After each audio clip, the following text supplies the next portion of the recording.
Benarkah nama DN Aidit merupakan keturunan dari nasab Ba'alawi yang merupakan gembong PKI yang pernah memberontak di negara Republik Indonesia di zaman Orde Baru Orde Lama? Jika benar, sungguh ini merupakan sesuatu yang sangat mengejutkan. Mari kita ikuti dan kita dengarkan kisah, cerita, dan dari berbagai sumber sejarah. Ikuti video ini sampai tuntas agar kita tidak gagal paham. Dan jangan lupa, silakan like and subscribe, serta bagikan kepada teman dan kerabat Anda agar mereka dapat mengetahui berita-berita update berikut ini. Selamat menyaksikan. Assalamualaikum warahmatullahi wabarakatuh. Salam jumpa, salam sejahtera untuk Anda semua, saudara-saudaraku dimanapun Anda berada. Salam persahabatan dari kami. Setelah saya mempertimbangkan cukup lama, akhirnya saya akan mengurai terkait dengan jati diri DN Aidit. Benarkah dia bagian dari Ba'alawi atau Habib atau tidak?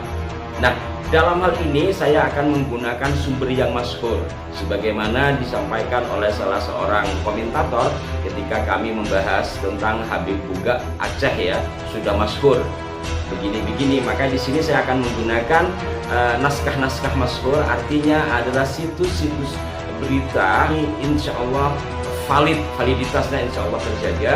Dan yang pertama, tentu saya akan menggunakan sumber yang berkaitan erat dengan Rabithah Alawiyah, yakni sumber berita dari Fakta Kini terkait dengan siapa DN Aidit. Kemudian yang kedua ada dari Republika, Kompas, kemudian Tirto, National Geographic, dan yang lain-lain.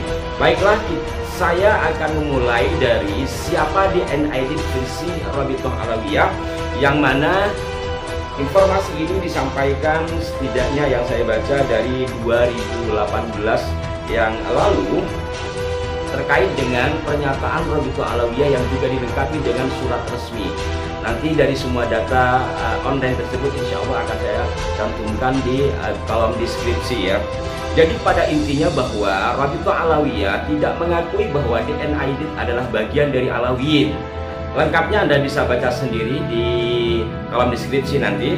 Namun ada beberapa item yang disampaikan oleh Rabithah Alawiyah yang mana tulisan ini beberapa kali dimuat dan satu diantaranya menggunakan narasumber ketua Rabithah Alawiyah pada saat itu, yakni Habib Zain bin Smith, yang pada edisi yang saya baca ini diinformasikan bahwa satu DN Aidit bukanlah anak cucu Alawiyin karena silsilah nasabnya tidak ditemukan dalam kitab pegangan yang dijadikan pedoman lembaga nasab yang ada di Indonesia. Kemudian yang kedua, berdasarkan, ini yang penting, ya, ini yang penting, nanti saya elaborasi dengan sumber-sumber yang lain.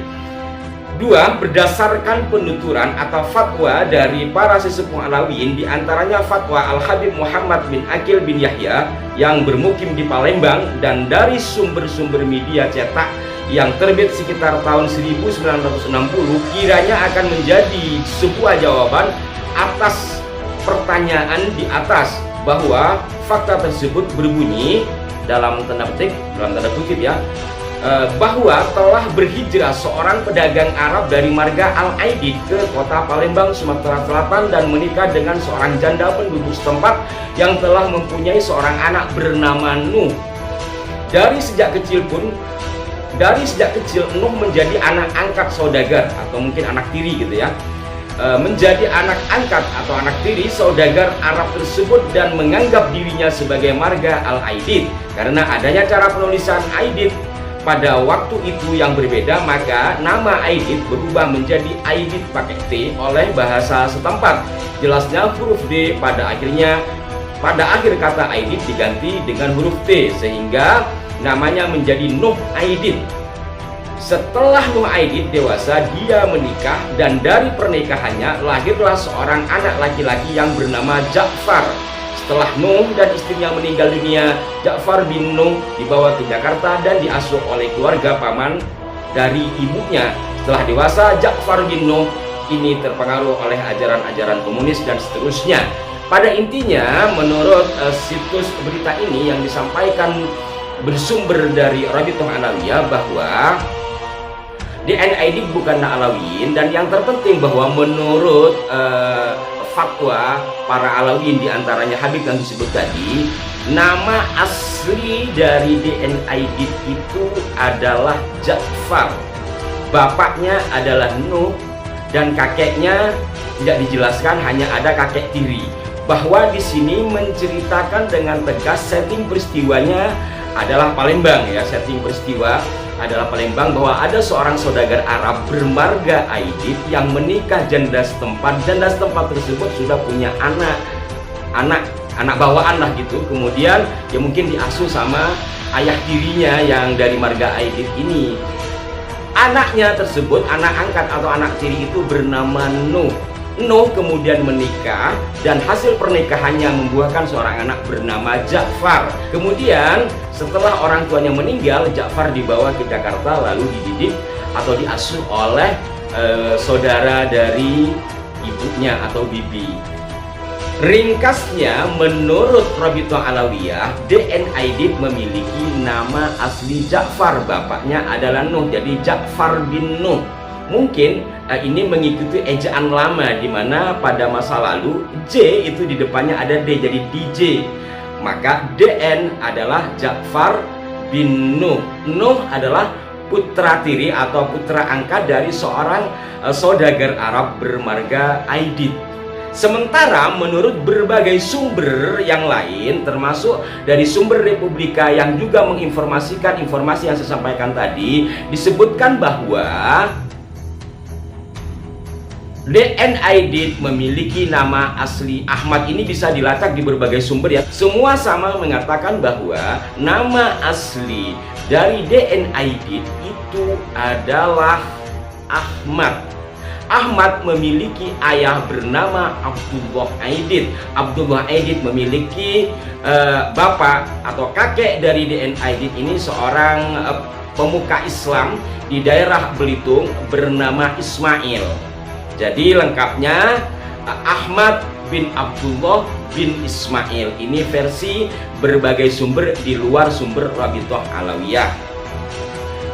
Bahkan salah seorang putra dari DNA Aidit yaitu Ilham Aidit dalam wawancara dengan Republika menjelaskan bahwa ayahnya atau dia sendiri berarti adalah seorang Alawiyin. Dia mengisahkan seperti ini, saya akan bacakan dari hasil wawancara Republika. Asalnya dari Yaman. Riwayat Aidit yang disampaikan Ilham pun mirip dengan kisah marga Aidit. Asalnya dari Yaman, tapi anehnya keturunannya banyak tersebar di wilayah Afrika Utara. Demikian kata Ilham. Ilham menjelaskan nama Aidit yang mereka sandang berasal dari nama marga sang kakek, yakni Abdullah Aidit. Itu sebetulnya nama dari kakek saya. Sang kakek pun pernah berkisah pada Ilham soal nama Aidit yang mereka sandang. Kakek saya, Abdullah Aidit, selalu bercerita tentang itu. Dia bilang Aidit ini tidak sembarangan punya garis keturunan Rasulullah kalau diurut dari silsilah. Demikian tegas Ilham. Jadi menurut putra DNA Aidit, Aidit di sini memang sama dengan marga Aidit yang ada pada jajaran nasab Ba'alawi. Sahabat-sahabat sekalian, sejumlah sumber yang lain juga menyebutkan bahwa nama DNA Aidit aslinya adalah Ahmad, sementara ayahnya bernama Abdullah Aidit. Saya akan bacakan salah satu sumber lagi yang dimuat di media Tirto yang mengambil dari sejumlah sumber buku, diantaranya dari buku yang ditulis oleh adik DNA Aidit sendiri yaitu Sobron Aidit. Judulnya Abang, Sahabat, dan Guru di Masa Pergolakan. Kemudian juga mengambil sumber dari matinya Aidit Marsikal Lubang Buaya 1967. Antara lain diinformasikan di sini bahwa Aidit ini masa kecilnya orang yang religius ya, orang yang gemar mengaji bahkan menjadi muadzin. Demikian menurut sang adik yakni Sobron Aidit. Kemudian di sini juga diinformasikan Ahmad Aidit atau yang kelak dikenal sebagai DNA Aidit punya latar belakang yang baik. Lahir di Tanjung Pandan, Belitung pada 30 Juli 1923. Keluarga Aidit amat terpandang kendati merupakan warga pendatang. Berdasarkan penelusuran Rosamuna yang diterbitkan dalam buku matinya Aidit Marsikal Lubang Buaya 1967, keluarga Aidit berasal dari Sumatera Barat yang kemudian merantau ke Belitung. Ayah Ahmad, artinya ayah DN Aidit, yakni Abdullah bin Ismail, dikenal sebagai tokoh agama dan salah satu pelopor pendidikan Islam di Belitung yang disegani masyarakat. Abdullah juga seorang mantri kehutanan. Ayah Aidit yang muslim taat ini pernah menggagas dan memimpin pergerakan kepemudaan untuk menentang kolonial Hindia Belanda. Selanjutnya pada 10 November 1937, Abdullah menjadi salah satu pendiri organisasi keagamaan bernama Nurul Islam. Jadi dari keluarga yang luar biasa kalau di sini ya. Sementara itu, sumber berita Kompas menginformasikan sedari kecil DN Aidit dikenal sebagai anak yang rajin beribadah dan pandai mengaji. Ia mengenyam pendidikan pertamanya di HIS. Kemudian pada 1936 ia diminta oleh sang ayah untuk lanjut sekolah di Jakarta di MHS. Nah sahabat-sahabat sekalian, berbagai sumber saya sampaikan tadi itu adalah untuk mengelaborasi atau membandingkan dengan apa yang disampaikan oleh Robito Alawiyah. Kalau tadi dikatakan Aidit itu diasuh oleh orang tuanya sendiri kan, bahkan seorang yang religius ketika masih muda dan sekolah di sana, baru kemudian diminta oleh sang ayah untuk melanjutkan ke Jakarta untuk sekolah di MHS. Sementara menurut Robito Alawiyah dalam fakta kini yang saya sampaikan tadi, ayah dan ibunya meninggal. Setelah ayah ibunya meninggal, kemudian dia dibawa ke Jakarta dan diasuh oleh bibinya. Tentu saja keterangan dari Robito Alawiyah ini sangat jauh berbeda dari informasi-informasi yang disampaikan oleh beberapa situs media. Kemudian juga kalau dikatakan ayah ibunya meninggal kemudian dibawa ke Jakarta dan diasuh oleh bibinya, faktanya tadi dia sekolah karena atas perintah dari sang ayah. Nah, keterangan dari Robito Alawiyah tersebut juga bertentangan dengan yang diinformasikan oleh National Geographic dan beberapa berita yang lain bahwa Abdullah, ayah dari Ahmad Aidit ini, ketika DN Aidit ditangkap pada 1965 itu masih ada, masih hidup. Di sini saya bacakan. September 1965, Abdullah bermalam di rumah anaknya DN Aidit di Jalan Pegangsaan Barat 4, Jakarta Pusat. Dia melihat anak sulungnya dibawa pergi oleh 3 orang tentara bersama pengawal pribadinya bernama Kusnu. Aidit tidak kunjung pulang, begitu juga dengan sang istri bernama Sutanti yang pergi tanpa pamit. Abdullah lalu mengasuh 3 cucunya, Iwan, Irfan, dan Ilham. Jadi ini ada beberapa perbedaan sahabat-sahabatku sekalian dari apa yang disampaikan oleh Robito Alawiyah. Pertama tentang nama asli dari Aidit, kemudian tentang nama ayah dari Aidit, kemudian juga kakek dari Aidit. Berikut juga riwayat hidup dari sang orang tua DN Aidit. Kalau dikatakan ayah ibunya meninggal, sementara 1965 saja masih ada bahkan mengasuh dari putra-putra Aidit yang ditinggalkan oleh DN Aidit dan istrinya.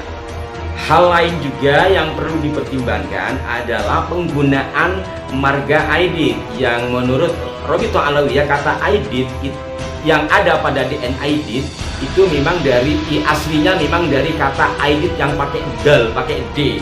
Tapi karena pola penulisan kemudian pakai T jadi Aidit. Artinya Aidit di sini benar nama marga dari Mbah Alawi yang merupakan gelar dari kakek tiri DN Aidit. Kira-kira secara logika kita memungkinkan tidak seorang cucu tiri, ini cucu padahal kan bukan bapak, karena bapaknya sendiri adalah Nuh yang merupakan anak tiri dari saudagar Arab bermarga Aidit tadi. Kira-kira mungkin tidak seorang yang tidak sedara, tidak ada pautan darah, diperbolehkan menggunakan gelar Aidit atau gelar apapun. Dari realitas yang ada kan tidak mungkin itu terjadi. Tapi kenapa ini dipakai? Apakah karena ketidaktahuan dari sang kakek kemudian sudah meninggal yang marga Aidit tadi? ini tentu perlu penelusuran lebih lanjut. Hanya saja dari fakta-fakta yang ada, dari perbedaan-perbedaan yang ada, saya yakin Anda semua sudah bisa dapat menerangnya akan hal ihwal tokoh partai terlarang yakni DN Aidit. Dan di sini mohon disikapi secara jernih, karena hal ini kami sampaikan bukan hanya atas dasar permintaan dari saudara-saudaraku, juga ini kita mengajak semua, kami mengajak Anda semua untuk berpikir logis, jernih di dalam menelaah persoalan-persoalan masa lalu, dan tidak ada niatan untuk mengkaitkan satu sama lain kemudian merendahkan, tidak ada kesana. Karena bagaimanapun DN Aidit pada masa mudanya adalah seorang religius, kemudian dia juga seorang penggerak. Kalau toh akhirnya dia terlibat dalam pergerakan PKI adalah hal lain, dan yang lain juga adalah terkait dengan nama Aidit yang ia pakai. Demikian, mohon maaf jika ada kekeliruan. Masukan yang konstruktif dari Anda sangat berharga bagi kami. Sampai jumpa. Wassalamualaikum warahmatullahi wabarakatuh.